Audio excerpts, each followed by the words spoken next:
Good evening, parents, teenage coaches, teenage ministers, and fellow subscribers, because I also subscribe. Don't forget to like, share, and subscribe to this channel. Press the notification button right now. My name is Uncle B. So, in our last video, we discussed disciplining a child the God's way. That's what we're going to continue.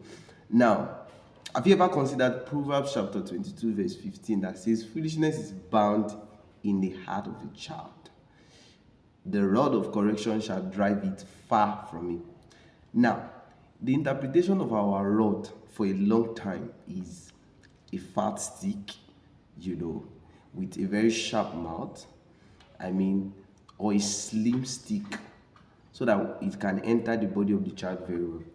That is not the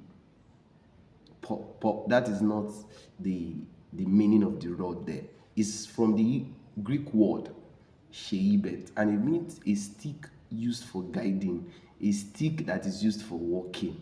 So understand that. Now, the Bible verse even says the rod of correction. That means it's not the physical rod we are talking about. There's something called rod of correction.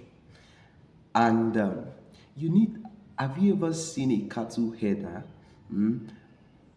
taking the cattle for graze? You see that they use the rod to guide, not to beat. Their rod is never used to beat. So you need to first of all understand that the rod there does not mean a big stick used to beat. It is used to guide. And what's the rod of correction that the Bible is saying there? It's talking about the word of mouth. As parents, as teenage coaches and teenage ministers, our words are enough to correct the child. Now, you want to tell me there are some very stubborn children that will never listen to you except you beat them. Something must have happened. Something must be wrong from the beginning. And we'll check that in the next video and look at the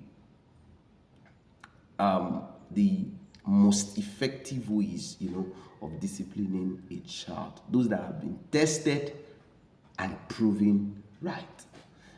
Don't forget to like, share, and subscribe. My name remains Uncle B. Stay tuned.